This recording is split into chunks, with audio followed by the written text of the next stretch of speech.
तुमच्या चेहऱ्यावरचे बदलते भाव दुसऱ्यांदा पाहता आले आज. एक सकाळी मी वाचन जेव्हा चालू होतं तेव्हा नव्हतं इथे, पण शेवटी ते वाचन संपता मी आलो होतो. तेव्हाचे भाव आणि आत्ताचे भाव, या भावात खूप फरक आहे. म्हणजे तो आपला आत्ताचा भाव झाला. कालच आपण भाव पाहिलं ना. भाव म्हणजे काय, जो बदलत नाही, स्थिर आहे, तो असं आपलं इथे किती. पण आत्ता तुम्हाला सहजपणे लक्षात आलं असेल की समर्थांचं निरीक्षण किती आहे.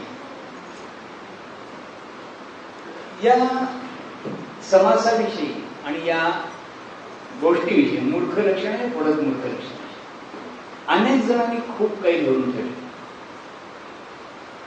बाबा बेलसरे आपले, ज्यांचा हा आपण दासबोध प्रमाण ग्रंथ सध्या आपण धरतो आहोत, त्यांची पहिली 3 वाक्यच या प्रस्तावनेची जेव्हा मी वाचली तेव्हाच म्हटलं या 3 ओळीवरच बरंच काही सांगता येईल असं आहे.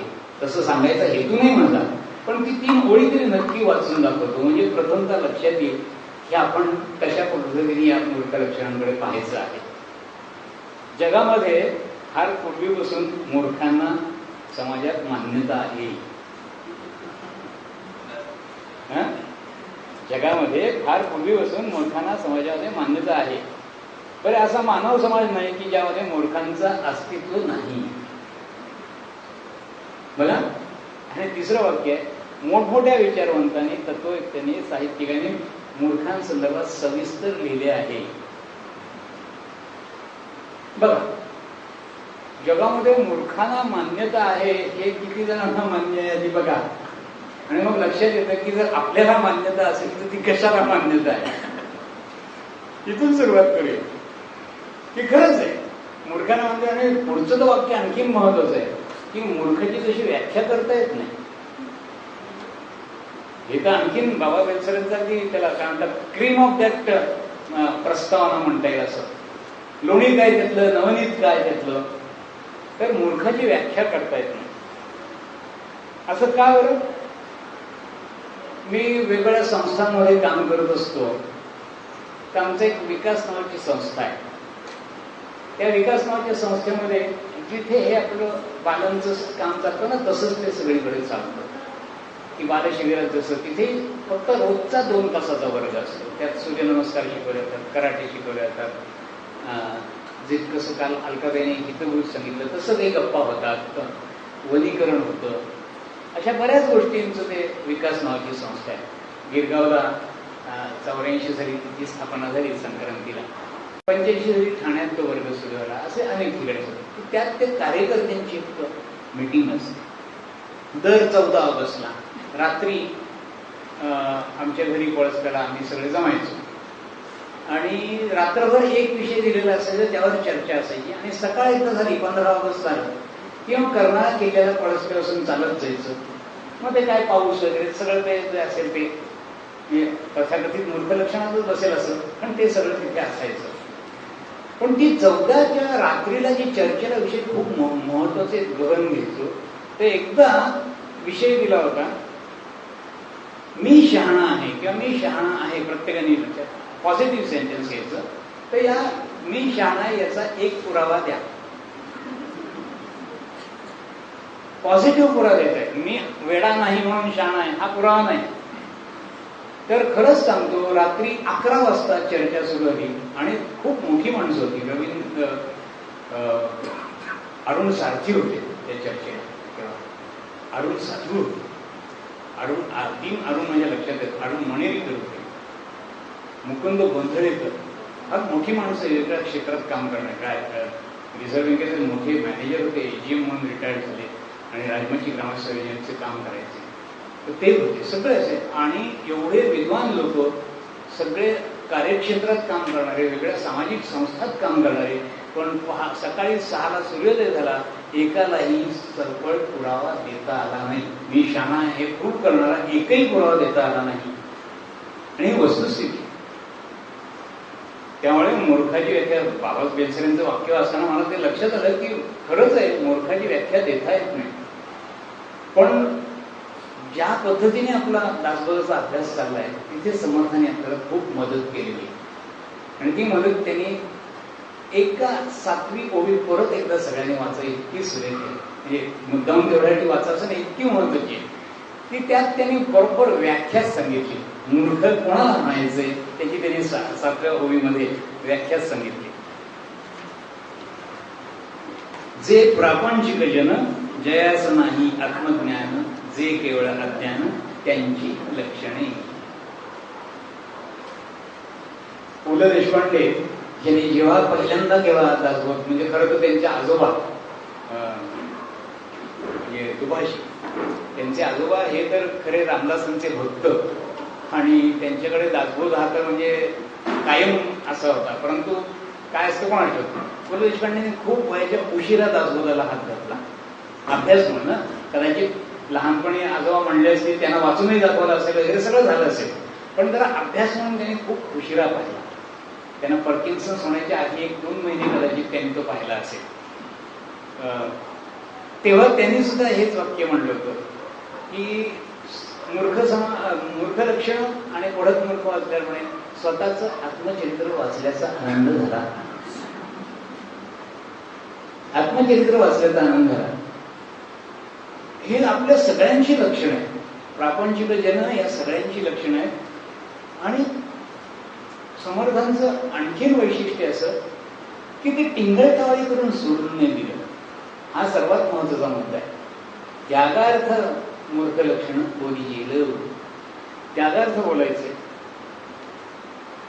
आणि मग ज्या सूचना दिलेल्या आहेत ती सगळी मूर्ख लक्षणं आहेत. आता आपल्याला कसं ॲलोपॅथिक डॉक्टर जो असतो तो जे ॲलोपॅथिक डॉक्टर तपासतो तेथास्वप्नी वगैरे आणि इतर त्याची काय ॲपरेटस असतील, ब्लड प्रेशर तपासायचं अमुक, यांनी तो काय करतो, अनालिसिस करतो. म्हणजे काय करतो, तर लक्षणं पाहतो, त्या लक्षणावरून आजार काय हे ओळखायचं असतं.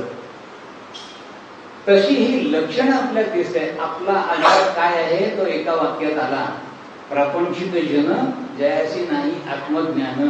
ही त्या तेथास्वप्नी काय सांगितलं, या सगळ्या 74 ओव्या हा तेथास्वप आपल्या छाती बसून कुठे कुठे ठेवला आणि ते आलेले आवाज आहेत, प्रतिसाद आहे. इकडे थोडासा आवाज वेगळा येतो, डाव्या पोपसाकडे आवाज वेगळा येतो, उजव्या आणखीन वेगळा कोणाचा काहीतरी येतो.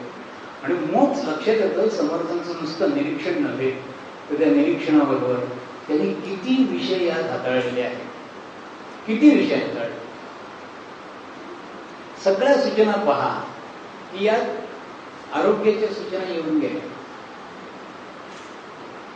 आपल्या ज्या मूळ संकल्पना असतात, लक्ष्मीवर करी भरोसा, हे सगळं जर एक पाहिलं आपण तर समाजाला उपयुक्त अशा सगळ्या वैयक्तिक ज्या धारणा पाहिजेत पण ज्या नाहीयेत आणि ज्या आणायला पाहिजेत, या सगळ्यांचा अंतर्भाव त्यात झालेला आहे. मानवी जीवनाचं उद्दिष्ट काय असतं, तर आता आपलं इथे गेले 1.5 दिवस झाला आपला आणि 1.5 दिवसात 6 प्रवचनं झाली, हे 7वं. त्यामुळे इथपर्यंत लक्षात आलं की मी इथे आलोय तो उगाच आलेलो नाही. मी कुठे जायचंय याची दिशा घेण्यासाठी आपण इथे आलोय. आणि ती दिशा एवढं नक्की आहे की मला मुक्त व्हायचंय. मुक्त म्हणजे बंधनातून मुक्त. बंधनं कुठली आहेत ही आधी समजून घ्यायची आहेत. बंधनातून मुक्तता आहे. आणि खरं तर आपलं मूळ स्वरूप आपण सकाळी शंकराचार्यांचा आत्मशतक म्हणत असतो, त्यातनं बंधन न मुक्त दोन्ही ज्या स्थिती माझ्या नाहीत त्या पलीकडचा मी आहे हे ओळखण्यासाठी आधी काल अलकाताईंच्या बोलण्यात आलं मला वाटतं की ती पाण्यामध्ये घागर थोडीशी तिरकी केल्याची आतली हवा बाहेर जाणार नाही, मग बाहेरचं पाणी आत येते. तसं आत आपलं काय काय आहे हे 74 ओव्या हा असता आपल्या आत आहे. हे आपलं स्वरूप आहे सध्याचं. समर्थांनी 2 आरसे आपल्याला दिले. त्या आरशाच्या मागे काय लावलेलं असतं ज्यामुळे आपल्याला आरशामध्ये दिसतं, तर त्याला पारा लावलेला असतो. तो पारा लावलेला असतो म्हणून आपल्याला आरशामध्ये आपलं दिसतं ते रूप. आणि हा आरसा रूपाचा आरसा आहे. मग मूर्ख लक्षण आणि पुढत मूर्ख लक्षण हा रूपाचा आरसा आहे. आणि हा पारा कसला लावलाय, मी प्रापंचालाच खरं मानून चाललो आहे, हा पहिला पारा आहे. मोह आहे, अभिलाषा आहे, इच्छा आहे, असं तो डार्क छानपैकी काम क्रोध लोभ मद मत्सर 16 अध्याय जसे सांगितले त्या सगळ्यांचे पाऱ्याचे लेख माझ्या या आरशाला आहेत. आणि त्यामुळे मला आरशात ते रूप दिसते, ते रूप दिसते, माझं स्वरूप दिसत नाही. आणि हा रूप दिसण्याचा हा आरसा दिसतोय. हा रूपाच्या मागचा जो पारा आहे तो पारा आपल्याला खरवडून काढायचा आहे. त्या पाऱ्याचं आणि त्या पाऱ्यातल्या ह्या 6 गोष्टी, 6 समाजाच्या अवस्था या सगळ्या यात येऊन गेल्या. एक एक ओळी पाहिली तरी आपल्याला लक्षात येईल की त्याप्रमाणे ह्या सगळ्या 6 पारे आपल्याला ज्या घट्ट पारे बसलेले आणि त्याला फक्त आपल्याला रूप दिसतंय तेच आपलं रूप वाटतं. आणि दुसरा आरसा समर्थांनी उरलेल्या सर्व उत्तम गुणापासून पुढे दिलाय. दुसऱ्या समासापासून ते जवळजवळ 18व्या समासापर्यंत दशकापर्यंत सतत दुसरा आरसा आपल्याला दिलाय. तो त्याला स्वरूप आरसा म्हणतात. आणि म्हणून त्याला आपल्याला रामदासांचा पंथ कुठला, आपण सगळं कोण. जर कोणी विचारलं तुम्ही कोण आहात तर आपण ध्यान प्रार्थना पहिल्या दिवशी ते म्हटलं स्वरूप संप्रदायी आहोत आपण सगळे. आणि तो आपला प्रयत्न आहे. माझं स्वरूप ओळखून जाणं आणि याच जन्मात पाहिलं मुक्तीचा सोहळा हे आपलं उद्दिष्ट. त्यासाठी हे 74 सांगितले ते काय म्हणतात नमुना. आणि आपण जर पाहिलं तर इतक्या प्रकारचे म्हणजे पूर्वीचे मूर्खपणाचे, आत्ताच्या मूर्खपणाचे, पुढील मूर्खपणाचे सगळे साधारणतः धागे त्यांनी देऊन ठेवले. मूर्खपणाचे आपल्याला जेव्हा बोलतो आपण ते आपल्याला सहजपणे अनेक जणांचे अनेक मूर्खपणे सांगता येतात आणि आपले स्वतःचे असतात तेही काही जण सांगतात. पण पहिल्यांदा कसं असतं, मंगलाचं आगमन व्हायचं असेल तर अमंगलाचा नाश व्हावाच लागतो. त्याशिवाय मंगलाचं आगमन होत नाही. आणि म्हणून उत्तम गुण सांगण्यापूर्वी आणि पुढची सुधारणा होण्यापूर्वी मुद्दामहून एकदा नरदेहस्तवन, आणि आज नरदेहस्तवन इतकं आपण अप्रतिम ऐकलेलं आहे सगळ्यांनी की ते नरदेहस्तवात आपल्याला लक्षात आलं की आपल्याला काय मिळालेलं आहे, इनबिल्ट कॅपॅसिटी आपली काय आहे. आता मग तिथून मग जर त्यावर ही जी मूर्ख लक्षणं हे माझीच लक्षणं आजही असतील तर मी काहीतरी करायला पाहिजे. काय असं माहितीये का, समाजाची सुधारणा, बाहेरची सगळी अनागोंदी आणि हे कायद्याने बदलत नाही बरं का. कायद्याने थोडंसं सुकर होईल पण जोपर्यंत प्रवृत्तीतला बदल होत नाही तोपर्यंत कुठलीही सामाजिक सुधारणा होणं शक्य नाही, कुठल्याही वैयक्तिक सुधारणा होणं शक्य नाही. आणि हा महत्वाचा मुद्दा आहे त्यातला. मूर्ख लक्षण का सोडायचे की समाज संतुलन आणि माझं संतुलन पाहायचं असेल तर दोन्हीला मिळून मला मूर्ख लक्षणं आणि पडत मूर्ख त्यागणे हा एकच भाग. पण ती तशी सांगून चालत नाही. आज पडत मूर्ख लक्षणं किंवा मूर्ख लक्षणांची आता आपण वाचली तशी यादी केली, त्या यादीतली जवळ आपल्याला लक्षात येईल की आपल्याला बरीचशी प्रत्येकाला लागू होतात. काही विशिष्ट लागू होत नाही किंवा काही विशिष्ट आपण लागू असली तरी तो जाहीरपणे म्हणू शकत नाही. आता परस्त्रीची प्रेमा झाली हे कोणाचं असलं तर ते कोणी सांगेल का, आणि कोणाशी संबंध ठेवला म्हणून कोणी सुखी झाल्याचं एक तरी उदाहरण आहे. आमच्या डॉक्टर का नेहमी विचारतात की काहीतरी असा संबंध पडत एक तरी उदाहरण आहे का, सांगायला येणार आहे काय प्रश्नाचं उत्तर, कोण येणार आहे, तो आला कीच कळेल ना याचं काहीतरी आहे. त्यामुळे सगळे प्रश्न पहा की याच्यातले काही असे आहेत की बरोबर आपले हिडन दुर्गुण सुद्धा सांगितलेले आहेत. आपण मोकळेपणे बोलणार नाही, असं मोकळेपणा करायला महात्मा गांधींसारखा माणूस आहे.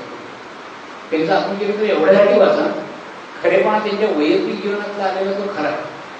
त्यांचे राजकीय निष्कर्ष, त्यांची राजकीय मतं आणि हा आपलं चर्चेला आज इथेही नाही, केव्हाच इथे भाग असणार नाही तो. पण आत्मचरित्र ते एवढ्यासाठी वाचायचं की असे 74 श्लोक गोया वाचल्यानंतर ते थांबले नसते. त्यांनी जर दाखवलं असतं तर आत्ताचं त्यांचं आत्मचरित्र आहे त्याच्यात आणखीन 8-10 पानं त्यांनी ऍड केली असती. आणि अरे लहानपणी असेही काही गोष्टी मी केल्या तर आज विसरलोय, पण मी ते सांगतो. पण जाहीरपणे कबूल करण्याचं धार्ष्ट त्या माणसामध्ये, जाहीरपणे कबूल करण्याचं धार्ष्ट त्या माणसामध्ये फार कठीण असते.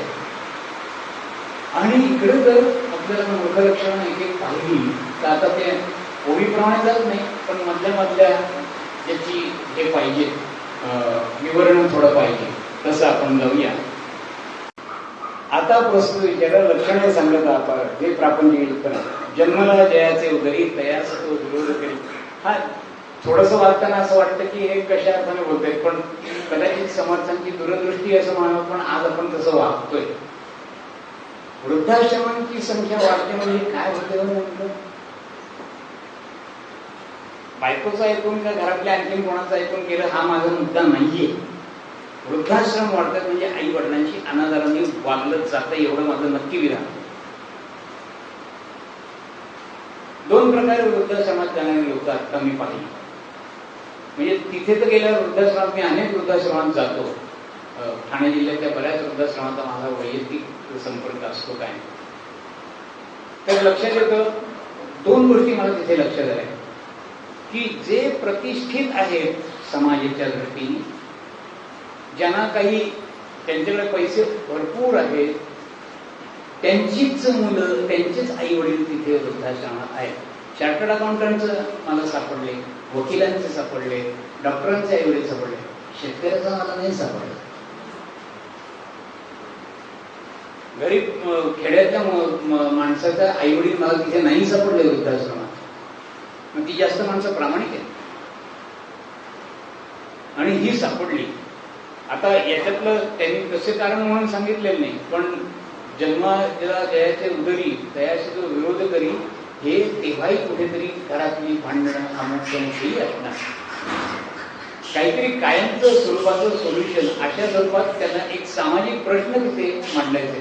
6 प्रकारचे सामाजिक प्रश्न सुद्धा याच मूर्ख लक्षणामध्ये त्यांनी मांडून ठेवलेले आहेत समर्थाने आपल्याला. पण खरंच सांगतो, वृद्धाश्रमात गेल्यानंतर आपल्याला लक्षात येतं की काय आपल्या प्रायोरिटीज काय, आपण कुठल्या मूर्खपणात राहतोय, मूर्खाच्या न कशासाठी आणि कोणासाठी. एक तिथे माणसं पाहिली मी कारणाने आलेली तिथे, त्यात त्यांची मुलंच परदेशात गेलेली आहेत आणि इथे त्यांना पाहणारं कोणी नाही म्हणून त्या पालकांनीच त्यांना परवानगी घेऊन चांगल्या उत्तम वृद्धाश्रमात जाऊन राहिलेले आहेत. पण एवढं स्टँडर्ड ऑफ लिव्हिंगचं महत्व असतं का? तो तिकडे त्या सिनेमातला कुठला तरी भार्गव परत येतो इथे स्वदेशमध्ये आणि ही लोक एकदा दुबई आणि अमेरिकेत जाऊन बसली की परत यायला तयार नसतात. प्रचंड मोठा प्रश्न आहे आणि हा प्रश्नाला सहजपणे त्यांनी हात घातलेला आहे. मूर्ख लक्षणामध्ये हे देण्याचं कारण आहे, मूर्खांसारखं वागल्यामुळे आपल्या अनेक सामाजिक, देशाच्या धार्मिक, व्यावहारिक, सामाजिक सगळे प्रश्न तयार होतात. त्याचा एक भाग म्हणून सांगितला. फक्त जेव्हा आपण एवढंच वाचलं असतं, जन्माला जयाचे उदरी तयास विरोधोदरी सती मानवी अंतरी, हे हिचं ऐकलं म्हणून त्यांना टाकलं, असं तर वैयक्तिक घरातला प्रश्न अर्थ वाटतं. तसं नाहीये ते. आणि हे होतं. अनेक सूचना त्यांच्या ज्या आहेत त्या सूचनांकडे पाहिलं तर परत आपल्याला लक्षात येतं की त्यांचं बारीक निरीक्षण त्या काळातलं जे आहे तेही तिथे दिसतं. आणि या सगळ्यावर त्यांचा महत्वाचा मुद्दा येतो की ही सगळी त्यागार्थ बोलले म्हणजे कोणीतरी ऐकणार असे असणार. कल्याण सगळी लिहून घेतलं असेल वगैरे ठीक आहे, परंतु ऐकणारा असं असेल की मला सुधारणा केल्याशिवाय, वैयक्तिक सुधारणा केल्याशिवाय माझं पात्र सत्पात्र होणार नाही. सगळे छान शब्द वापरले नाही. आपण सगळे पात्र आहोत, पण आपण सत्पात्र व्हायचं असेल तर ही 74x4 प्रत्येकात जेवढी आपली ही सांगितलेली आहे ती आपल्याला सोडून, त्यात काही शब्द असे येतात की ज्याची थोडीशी माहिती सांगायला होती. 36व्या ओळीमध्ये वैतृकी आणि भीतीपात असा उल्लेख आलेला आहे. म्हणजे किती समर्थांचा अभ्यास आहे हे आपल्याला लक्षात येतं की सूर्य आणि चंद्राच्या पंचांगामध्ये एकूण 5 अंग असतात. त्यातलं करण नावाचं 4थं अंग आहे. त्यात चंद्र आणि सूर्याच्या ज्या कला आहेत त्यातली 17वी जर स्टेज असेल, आपण काम करताना बाहेर पडताना, तर त्याला भीतीपात म्हणतात. योग योग भीतीपात. तर भीतीपात म्हणजे याच्यात संकटाची ही येणार आहे, आपल्याला संकट येणार आहे, त्याची तयारी नसेल त्या मुहूर्तावर तो बाहेर पडला त्याला भीतीपात म्हणायचं. आणि 21वी जी कला असते त्यातली त्याला वैधृती म्हणतात की तुमचं धैर्यच खचतं. समोर जाण्यापूर्वीच आपलं धैर्यच खचलेलं आहे आणि धैर्य खचलेला माणूस फार काही करू शकत नाही. असं ते वैधृती आणि भीतीपात ह्या आपल्या पंचांगातले जे आहेत ते म्हणजे किती प्रकारचा त्या माणसाचा त्यावेळेला अभ्यास आहे. आणि लक्षात घ्या की ह्या माणसाने वर्ष 12 ते 24 हा जो टाकळी आणि नाशिकमध्ये जो अभ्यास केलेला आहे ना, तो अखंड जन्मभर त्यांना पुरलेला आहे. इतका त्याने तो त्या 12 वर्षामध्ये प्रचंड अभ्यास केलेला आहे. पुरस्चरण तर आहेच, पण अभ्यास एवढा आहे. नाशिकला जाऊन त्या काळची उत्तम पुस्तकं, उपलब्ध पुस्तकं वाचणे, कीर्तन ऐकणे, सगळे सभांमध्ये तुझे भाग घेणं आणि जिथून जिथून मिळेल ते ज्ञान गेलं. त्यात त्यांचं हे बघा इतकं बारीक लक्ष आहे. वैकृती आणि विधिपात, नाना कुमूर्त, हे कुमूर्त आहेत याची सुद्धा त्यांना संपूर्ण माहिती आहे. अपशुद्धने करी घात तो एक मूर्त. तसंच आता साध्या साध्या गोष्टी आपल्याला पाहिल्या तर लक्षात येतं की आरोग्याच्या संदर्भात अनेक गोष्टी आपण आळसामुळे टाळतो. औषधं न घे असून व्यथा, उपद्य तरी सर्वथा, या गोष्टी कशा येतात. म्हणजे आता तुम्हाला माहिती आपल्याला आजार आहे तर आपल्याला सध्या तरी थोडं तर बरं वाटायला किंवा किमान चांगलं वाटेपर्यंत, बरं वाटेपर्यंत आपल्याला औषध घ्यायला पाहिजे, पण ते घेणार नाही. आळस हा मुख्य कारण आहे. आणि अभिलाषा सगळ्याची, हाव सगळ्याची, म्हणजे खाण्याच्या पदार्थांना. कारण 5 इंद्रियांनी मिळणाऱ्या गोष्टीला सुख मानण्याची पद्धत आपली आहे. शब्द, स्पर्श, रूप, रसगंध. आणि मग मानसिक पातळीवर सत्ता, संपत्ती, कीर्ती, यश, प्रतिष्ठा, ही 5. आणि उत्तम झोप, या 11 सुखांच्या मागे आपण सतत लागलेलो आहोत. आणि त्यासाठी जे जे काही वागतो ते या लक्षणात पडते. कारण या 11तून मिळणारं सुख तात्कालिक आहे. हे केव्हा जेव्हा लक्षात येईल तेव्हा हे दोष आहेत आणि हे माझ्यातून मूर्त लक्षणं माझी आहेत, पडत मूर्त लक्षणं आहेत, ती काढायला पाहिजे. ते तेव्हा समजतं, तोपर्यंत समजत नाही. सप्तव्यसने असं त्यांचं एक वाक्य आलेलं आहे. तर तेव्हाची जी सप्तव्यसनं आहेत ते जुगार आहे, परस्त्री आहे, नंतर ही सगळी आहेत. आता तर आता समर्थ रामदास असते त्यांनी 10 व्यसनं लिहिली असतील, त्यातनं 3 वाढवायची. फेसबुक, व्हॉट्सअप आणि टीव्ही मालिका, अशी 3 वाढवायची. म्हणजे 10 व्यसने ज्याला आहेत तो एक अशी नवीन व्याख्या त्यांनी तयार केली असते. खरेदी बघा, ज्यांचा प्रांत आहे तो तिथून आला, पण प्रामाणिकपणे नाही, बरोबर हे लक्षात येते. पण हे आपलं म्हणजे हा समाज आपणही लिहू शकतो, कारण आपली सगळी लक्षणं आहेत. आता इथे असं म्हणतो, याचा अर्थ कोणी इथे मुमुक्षत्वाकडे जाणारा नाही, साधकामध्ये जाणारा नाही आणि काही पात्रता गाठलेली आहे नाहीये, असे सगळे असं म्हणण्याचं कारण नाहीये. पण तिकडे जाताना ते विनोदासारखं धरून लक्षात घेऊन, अरे हा हा आपल्याला सोडायचं आहे. जसं त्या 14 विद्या 64 हे घ्यायचंय आपल्याला, तर मग ते करायचं असेल तर आधी कधी 14 आणि 64 एवढी जागा, रिकामी जागा सोडायची ती ह्यांनी भरलेली. हे बरोबर 74 टोटल येते की माहिती नाही, ती 78 आहे. मग आपण 4 पडत मूर्ख लक्षणं त्यात घेऊ आणि 78 झाली म्हणून. पण ती तशी आहे आणि हे सोडण्यासाठी त्यांचा सतत आग्रह आहे. मूर्ख लक्षणावर स्वतः बेलसाई काकांनी पुढे जी टीप दिलेली आहे ती तुम्हाला जास्त आवडते. की मूर्खाची, आतापर्यंत आपण पाहिलं की मूर्खाची व्याख्या कशी करता येत नाही. आपले हित, जीवनात आपले हित साधण्याची संधी असूनही ती साधत नाही, त्याला मूर्ख म्हणायचं. ही बेलसाई काकांची टीप जी आहे ती बरोबर आपल्या या 4थ्या ते 7व्या अवलंबन सतत कायम बरोबर आहे. असे जेव्हा वाचायला घ्या त्या लक्षात घ्यायचं की बरोबर आहे. मला माझ्यातल्या हितकारक काय काय आहे आणि अहितकारक काय आहे हे कळत नाही. सारासार याला म्हणतात, सार आणि असार, ते समजत नाही. तोपर्यंत माझ्यातल्या या वृत्ती राहणार आहे आणि या वृत्ती बदलायची असेल तर मी स्वतःहून प्रयत्न करायला पाहिजे. मानवी जीवनाचं खरं ध्येय वगैरे याची सगळी माहिती यामध्ये सगळे आली खरी. हे कशाला सोडून द्यायचं आहे तर मला या जन्मात मुक्त व्हायचं आहे, याप्रमाणे. नंतर सर्वात महत्वाचे मुद्दे येतात यात. एकेका ओळीकडे जाऊन जर आपण पाहिलं,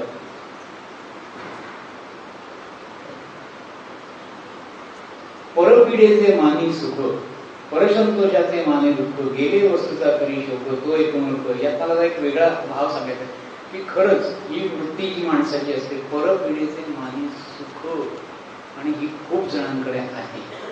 म्हणजे इथे बसलेल्या कोणाची आहे, मला दिसले म्हणून मी ते बोलते याच्यातलं नाही, पण साधारणतः बोलताना आपल्याला लक्षात येतं की कोणाची प्रगती झाली तर त्याच्या मनात आकस तयार झाला की समजायचं की इथे काहीतरी गडबड आहे.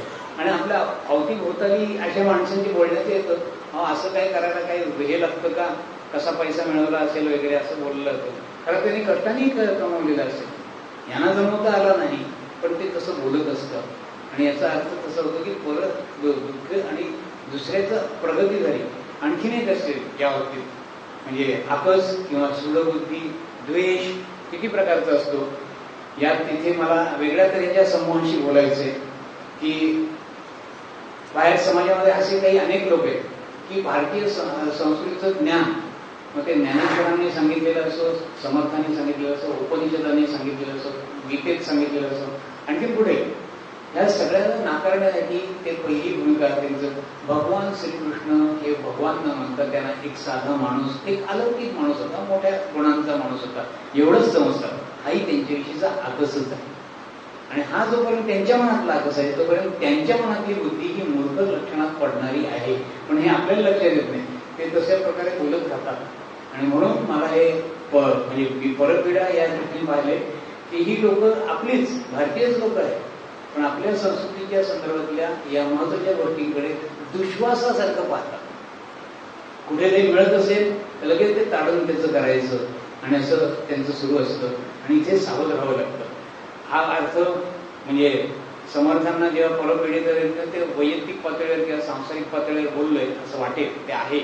पण तेवढाच अर्थ मला अभिप्रेत वाटला नाही एवढ्यासाठी की हा एक भाग आहे काय की आपल्या भारतीय संस्कृतीच्या सगळ्या मूल्यांचं कुठे जर अधिष्ठान असेल, त्या अधिष्ठानावर हल्ला करण्यासाठी भगवान श्रीकृष्ण किंवा राम यांना आवेरणं ते मिथ्या होतं.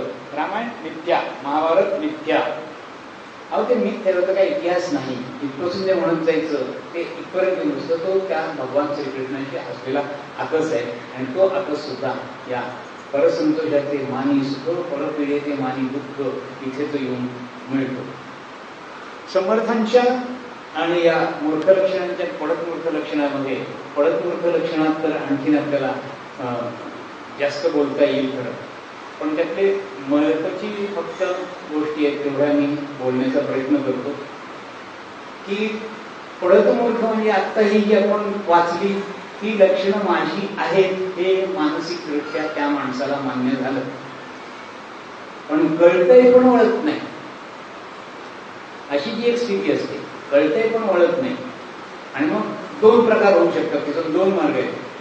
कळतंय पण ओळखत नाही, पण वळवायचं नसतं म्हणून मी माझ्या चुकीच्या गोष्टींचं समर्थन करतो, याला अधप्पात म्हणतात. आणि कळतंय पण ओळखत नाही, पण वळण्यासाठी जाण्यासाठी दोन तीन गोष्टींची मला कमतरता आहे, पण ती लक्षात येत नाही कुठली.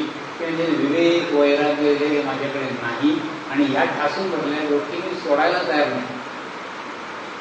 कळतंय मला, म्हणजे हे काही प्रसिद्ध उदाहरण सर्वत्र आहे की सिगरेटच्या पाकिटावर लिहिलेलं असतं cigarette smoking is injurious to health, पण तो ओढणारा माणूस एज्युकेटेडही असेल, तो एक कवर काढतो आणि सिगरेट ओढायला लागतो. डॉक्टर दत्तांचं नेहमी उदाहरण देतात. तो सिगरेट ओढायला वाचता आले की नाही, धोका लक्षात आलाय की नाही, पण तरी तो करणार. त्याला पडत मूर्ख म्हणतात. या लक्षणात काही वर्षापूर्वी मी होतो आणि म्हणून मी मुद्दाम ते सांगतो की हे सोडता येतं, कुठल्याही वयात सोडता येतं आणि अगदी पूर्णपणे सोडता येतं. पण मी त्या लक्षणात होतो काही वर्षावर. फक्त शिबिरात काळात माझं फक्त स्मोकिंग बंद असायचं, अशी काही शिबिरं झाली होती. पण नंतर मी ते सोडून दिलं, ते सोडून दिलं. आणि मग लक्षात येतं की तेव्हा शांतपणा काय करायचं की हा समाजावर समजा परागदादांनी बोलले, मला आठवते या मागच्या सभागृहात काहीतरी होतं. परागदादा बोलणार आहे की धूम्रपान करू नये निवड बिन वाचणार. मी त्या पडतोय असता मी त्या तू ती वाच, तू त्याचं काही म्हणून तू कर. आता मी खात्रीने सांगतो, मी या कुठल्याही समाजाचे किमान या लक्षणात मी पडत नाही, मी बोलू हे होतं.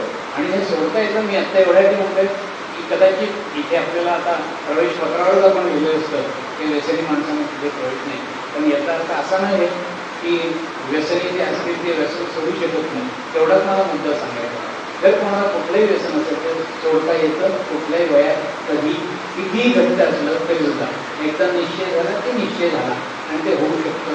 तेवढ्या पुरतं त्या कडक मूर्ख लक्षणाचा हा मुद्दा मी प्रकर्षाने सांगतो, जाणीवपूर्वक सांगतो की जो माझा स्वतःचा अनुभव होता. एकेकडे मी त्या याच्यात होतो. मूर्ख लक्षणाचा आणखी मला जो भाग लक्षात आला की मी सामाजिक पातळीवर कुठल्याही ग्रंथाकडेही पाहत असतो. खरं तर प्रवचनाला निरूपण करताना एक मर्यादा असते. समर्थांना काय म्हणायचंय तेवढंच तुम्हाला श्रोत्यांपर्यंत पोहोचवायचं असतं. तुम्हाला काय म्हणायचंय ते त्यांनी सांगायचं नसतं, त्याला जोडूनही सांगायचं नसतं. ही प्रवचन करत्याला निरूपण करत्याला मर्यादा असते. त्यामुळे तशा अर्थाने पाहिलं तर जर एखादा मुद्दा तुम्हाला जर पटलेला ठासलेला आहे आणि तो केलेला असेल तर तो सांगणं त्याला संयुक्ती असतो. तेवढ्या पुरतच ती मी मर्यादा माझी थोडीशी मोठी करून बोलतो आहे. डॉक्टर काका देशमुखांचं दासबोध चिंतनिकामध्ये या संदर्भात मला सर्वात महत्त्वाचं वाटलं की 3-4 प्रकारे म्हणजे दासबोधाची चिंतनिका आहे त्या प्रत्येक दशकाच्या संदर्भात प्रत्येक समाजामध्ये 1 पॅरेग्राफ 1.5 पॅरेग्राफ एवढीच त्यांची टीप असते.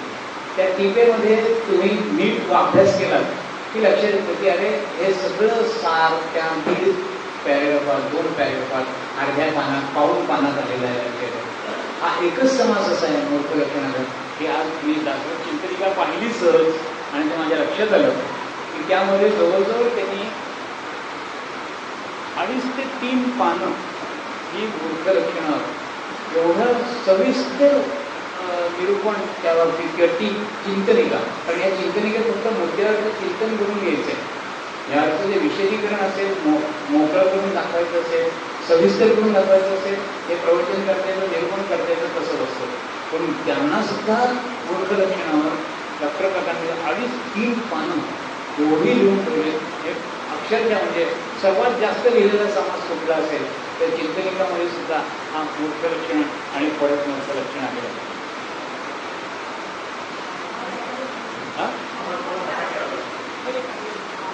आम्ही जरा हल्लो म्हणून तो आवाज आला असेल तसा. तर डॉक्टर काका काय म्हणतात तर एक परीक्षेने कसा आहे तसा वाचून दाखवतो म्हणजे आपल्याला लक्षात येईल. हा संपूर्ण दशक व्यावहारिक शिकवणुकीचा असून त्यात विधी आणि निषेध काय करावं आणि काय करू नये. विधी आणि निषेध म्हणजे एवढा आपण साधा अर्थ घ्यायचा जे घेतलं विधी पाळायचे नियम लॉ रूल प्रोसिजर त्याला विधी म्हणतात आणि निषेध ते टाळायचं आहे नियमात बसत नाही नियम बाह्य आहे असं सगळं. हा संपूर्ण दशक व्यावहारिक शिकवणीचा असून त्यात विधी आणि निषेध सांगितले. खाजगी कौटुंबिक सामाजिक जीवनात माणसाने कसे वागावे याचे अत्यंत मार्मिक वर्णन समर्थांनी अत्यंत प्रभावीपणे केले. माणसाच्या मनाच्या विविध कुतूहलाचे त्यांनी केलेले सूक्ष्म निरीक्षण पाहून थक्क होण्यास माणूस बदलावा हीच त्याच्यामागची प्रेरणा. उत्तम गुण अभ्यासित आहे की अवगुण सोडिता जाती ही त्याच्यामागची तळमळ आहे. टिंगलटावाळी करणं हा त्याचा उद्देश नाही. निरामय निरोगी आनंदी जीवन कायद्याने निर्माण होऊ शकत नाही. त्याची माणसाच्या मूल प्रवृत्तीतच वर्तन बदलायला लागतं आणि त्या दृष्टीने या समाजाकडे आपल्याला पाहावं लागेल. हा एका परिचिताचं नुसतं कौतुक करायचं असेल तरी एवढं येतो. मानवी जीवनाचा अर्थ सर्वांगाने त्याचा स्पर्श केला आहे. आरोग्य कुटुंब नीती न्याय सामाजिक सुसंवाद व्यक्तिविकास इथे सगळ्याचा विचार या मूर्खपणामध्ये आहे. आता उदका माझी सांडी गुरळी हा आरोग्याचा विषय सामाजिक आरोग्याचा आहे. नदीत आपण सगळ्याला पाहतो की दूर भरल्या बाजूला टाकायची ती तिथेच तुम्ही टाकली तर ते पाणी जरूर तुम्ही खराब करता. अशा प्रत्येक गोष्ट पाहिली तर म्हणजे आरोग्याचे प्रश्न सामाजिक प्रश्न किंवा हे आता नीतिमूल्य आपण पाहिली त्या वृद्धाश्रमाच्या उदाहरणावरून पाहिलं होतं. तर या सगळ्या याच्यात त्या वेळेचे सुद्धा प्रश्न जे असतील त्या सामाजिक प्रश्नामध्ये प्रत्येक जी काही मूर्ख लक्षणांचं एकत्र गोषवारा केल्यासारखा हा समास आहे. आणि या मूर्ख लक्षणामध्ये आणखीन एक महत्त्वाचा मुद्दा येऊन जातो तो म्हणजे समर्थांची कळकळीची विनंती आहे की हे आपण सोडता येतो आणि सोडायला पाहिजे. आता आपल्याला प्रापंचिकी दृष्ट्या पाहायचं तर कसं पाहता येईल की खरंच काल जे अलकाताईंचं उदाहरण देताना ओळख करून देताना मी मामांचं अलकाताईंचा दिलं ती तशी एक मर्यादा थोडीशी पूर्ण काढली कुठपर्यंत जायचे बहुतेक पर्यंत काय खरंच आज इथे बसलेले आपण सगळे ते संध्याकाळच्या हेतूमध्ये माझं येईलच पण आत्ता त्याचा एकच मुद्द्याला स्पर्श करून जातो की आपण आर्थिक स्थिती त्याची मला प्रत्येकाची वैयक्तिक माहिती नाही आहे पण आर्थिक स्थिती आपण बरे आहोत आता 2 वेळचं खाण्याचा काही प्रश्न नाही आणि राहायला जागा आहे आता आणखीन संग्रह करू नका अपरिग्रही आपल्याला करता येईल आहे ते वापरा म्हणजे मी हे कोणासंदर्भात म्हणतोय की एकदा वडळीला अनिल बर्वे यांच्या घरी शेतकरी संघटनेचे तेव्हाचे मोठे नेते शरद जोशी हे आले होते आणि तेव्हा मृणाल गोरे नंतर त्या अहिल्या रांगणेकर या सगळ्या मुंबईतल्या त्या काळच्या मध्यम वर्गाच्या अतिशय प्रसिद्ध नेत्या होत्या राजकीय नेत्या म्हणून नाही म्हणते खरंच त्या मायकांना कळकळ होती आणि त्या मध्यम वर्गातल्या महिलांचे सगळ्यांचे प्रश्नांचे संदर्भात लाटणांवरती असो किंवा काही असेल ते त्यांचं चालू असेल आणि तेव्हा शेतकरी संघटनेचे नवीन विचार येत होते मलाही कुठेही नवीन विचार दिसला मग तो अध्यात्मातला असो किंवा नवीन कुठल्या आर्थिक असो कुठलाही मी तिथे धावत जातो आणि ते ऐकायचे काय असेल ते ऐकून नाही घेऊन मला माझ्या कक्षा वृंदावायची त्यावेळी मी गेलो होतो तिथे आम्ही आमचा ग्रुप विकास केला होता तिथे आणि तेव्हा ते जे वाक्य म्हणले मी त्या अपरिग्रहाशी येतोय म्हणजे मी म्हणून तर सोडलेलं नाही कुठे की त्या म्हणल्या अहो आयच्या रंगकर आणि म्हणणार गोरे एकदम शरद जोशी असं म्हणलं अहो जर तुम्ही असं म्हणलात की शेतकऱ्यांना रास्त भाव पाहिजे तर आम्ही आत्ता काय देतोय तो भाव अहो तुम्ही देताय तो जास्तच आहे पण मग जर त्यांना पोहोचत नाहीये तर मध्यस्थतेवर नाही पण आम्हाला रास्त भाव मिळाला पाहिजे तर मग आमच्या गोष्टी महाग होतील आमच्या साड्या किंवा साध्या गोष्टी घरात विकत घ्यायची सुद्धा गोष्टी महाग होतील हे बघा म्हणत काही तुम्ही खूप चांगलं काम करताय तरी मी सांगतो ज्यांच्या हँगरवर 6 साड्या आहेत त्यांच्या संदर्भात मी बोलत नाही 6 तुकडे एकत्र करून एक साडी घालणाऱ्या शेतकरी बाईविषयी मी बोलतोय ही परिस्थिती आणि तेव्हा मला आपल्या घरातले खरंच कपडे पहा आज अनेक ठिकाणी अशी कामं सुरू झालेली आहेत आमच्या सिस्केपच्या माधुरी पेजावर म्हणून आहे त्या काम करतात की ठाण्यातल्या सर्व प्रत्येक घरात तसा संपर्क वैयक्तिक त्यांचा नसला तरी जाऊन ते पाहतात आणि जास्तीचे उत्तम वापरातले कपडे तुम्ही द्या महिन्याला एकच द्या पण तुमच्याकडे खरंच जर तुमच्या हँगरवर 10-12 साड्या किंवा 10-12 पॅन्ट शर्ट असेल आहेत का आपण हे सगळं वापरतो नाही वापरतो मग कशाला फक्त फॅशन बदलली त्याच्या वेळेला आलं कोणीतरी दिलं अशीही कारणं असतात भाऊबीजेला आलं याला आलं त्याला ठेवा घ्या काय करायचं असेल ते घ्या पण लवकरात लवकर तुम्ही अशी माणसं गरजू माणसं आहेत आपल्या मृदूला काही मराठी इतके वर्ष इथे 13 वर्ष इथे येतात त्या दरवेळेला सर्व चांगले वापरातले कपडे घेऊन इथे येतात आणि आम्ही वर चेरावाडीला किंवा खाली कुंब्यात आंब्यात वगैरे मृदूला तेही देतात हे आपल्याला अपरिग्रहाची सुरुवात करावंच पाहिजे आणि त्याशिवाय हे सामाजिक प्रश्न सुटणार नाही त्याचा जो मूर्खपणा करतायत त्याचा सुद्धा उल्लेख या दासबोधाच्या या समासामध्ये समर्थांनी करून ठेवलं किती प्रकारचं असेल म्हणजे आरोग्याचा तर येतोच सामाजिक संदर्भ तोही आला कुटुंब संदर्भात तर मगाशी मी बोललो त्याप्रमाणे 2-3 मुद्दे येऊन गेले की कुटुंबात